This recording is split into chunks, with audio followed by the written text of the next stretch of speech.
அனைவருக்கும் வணக்கம். India sisters கிச்சனுக்கு உங்களை வரவேற்பது லதா அண்ட் அம்மு. அம்மு, இன்னைக்கு மட்டன் சிக்கன் இல்லாமல் வேற ஒரு நான்வெஜ் ரெசிபி செய்யலாமா?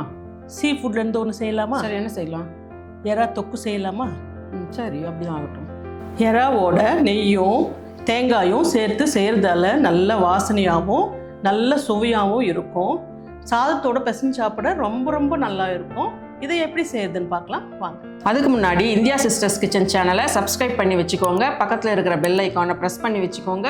அப்போ தான் நாங்கள் போடுற வீடியோஸ் உங்களால் உடனே பார்க்க முடியும். சரி, இப்போ வாங்க ரெசிபி செய்ய ஆரம்பிக்கலாம்.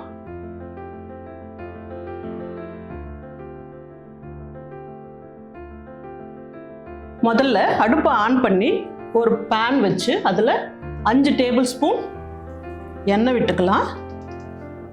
அதோட 2 டீஸ்பூன் நெய். இது காயட்டும். அம்மா, என்ன சூடாயிடுச்சு. இப்போ இதில் 1 டீஸ்பூன் கடுகை போட்டு வெடிக்கட்டும். கடுகு மட்டும் எப்போவுமே நாம் போட்டதுமே வெடிச்சுதான் சரித்திரமே இல்லைங்க. என்ன சூடா உடனே பொட்ட பொரியும் அது. போடு போடு போடு. இதோட கொஞ்சம் கருவேப்பிலை, அதோட 3 பெரிய வெங்காயம் நல்லா அரிஞ்சு வச்சிருக்கேன், அதையும் போட்டுக்கலாம். கிட்ட ஒரு 250 கிராம் இருக்குங்க. இதை நல்லா வதக்கிக்கலாம். இதை வதங்கிறதுக்கு கொஞ்சமாக ஒரு பிஞ்ச் உப்பு போடலாம். இது நல்லா ப்ரௌனாக வதங்கணும் இல்லாமல். ஆமாம், வெங்காயம் இப்போ நல்லா வதங்கிடுச்சுங்க. இந்த ஸ்டேஜில் 2 டேபிள் ஸ்பூன் இஞ்சி பூண்டை சேர்த்துக்கலாம். இதை பச்சை வாசனை போக நல்லா வதக்கிக்கலாம். இஞ்சி பூண்டு நல்லா வதங்கிடுச்சுங்க. இந்த ஸ்டேஜில் நான் உரிச்ச எறா ஒரு 1/2 கிலோ எடுத்து வச்சுருக்கேன், இதை சேர்த்துக்கலாம். அம்மா, இது 1/2 கிலோ உரிச்சதுக்கு அப்புறம் 1/2 கிலோவா இல்லை வாங்கும்போது 1/2 கிலோவா? உரிச்சதுக்கு அப்புறம் 1/2 கிலோ. இது ஒரு 2 நிமிஷம் நல்லா வதங்கட்டும். இப்போ 2 நிமிஷம் எறா வதக்கியாச்சுங்க. இதில் 3 பெரிய தக்காளி நல்லா பொடியாக அரிஞ்சு வச்சுருக்கேன், இதையும் சேர்த்துக்கலாம். இந்த தக்காளி நல்லா வதங்கட்டும்.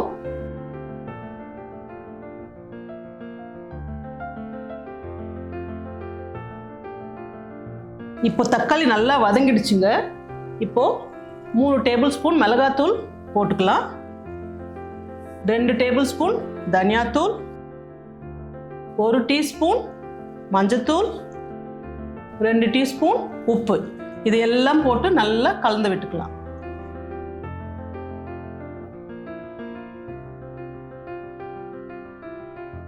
இப்போ மசாலா நல்லா வதங்கி எண்ணெய் பிரிஞ்சு வந்திருக்குதுங்க. இந்த ஸ்டேஜில் நான் 1/2 மூடி தேங்காய் நல்லா அரைச்சி வச்சிருக்கிறேன், இதை சேர்த்துக்கலாம். இதை சேர்த்து நல்லா கலந்து விட்டு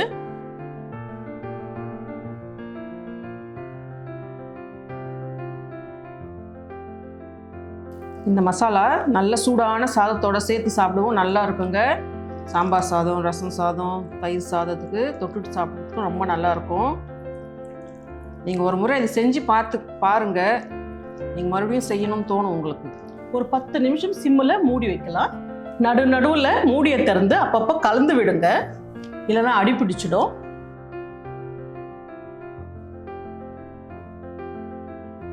நல்லா வெந்திருக்கு. நல்லா வெந்து மசாலாவோட நல்லா கலந்து வந்திருக்கு. இப்போ இந்த ஸ்டேஜில் நாம் கொஞ்சம் கொத்தமல்லியும் கொஞ்சம் கறிவேப்பிலையும் தூவி இறக்கிடலாங்க. அவ்வளோதான், எறா தேங்காய் தொக்கு ரெடி ஆயிடுச்சு. இதே மாதிரி சுவையான எறா தொக்கு உங்கள் வீட்லேயும் செஞ்சு பார்த்துட்டு எப்படி இருக்குன்னு கமெண்ட்ஸில் சொல்லுங்கள். இந்த வீடியோ உங்களுக்கு பிடிச்சிருந்ததுன்னா லைக் பண்ணுங்கள், ஷேர் பண்ணுங்கள், கமெண்ட் பண்ணுங்கள். இதே மாதிரி இன்னொரு இன்ட்ரெஸ்டிங்கான ரெசிபியோட அடுத்த வீடியோவில் பார்க்கலாம். நன்றி, வணக்கம்.